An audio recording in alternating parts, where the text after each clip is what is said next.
ಹೇ ರುಕ್ಕಮ್ಮ, ಹೇ ರುಕ್ಕಮ್ಮ, ನಮ್ಮ ಊರಮ್ಮ.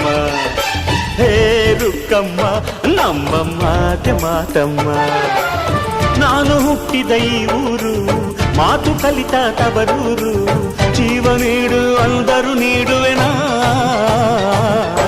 ಹೇ ರುಕ್ಕಮ್ಮ, ನಮ್ಮ ಊರಮ್ಮ.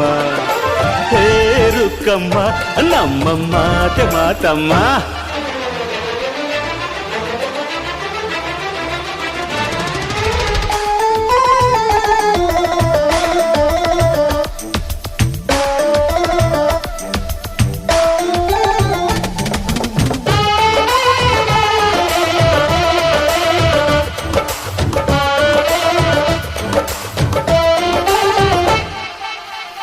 ಇಲ್ಲಿರೋ ಸೌಭಾಗ್ಯ ಎಲ್ಲೂ ಇಲ್ಲ.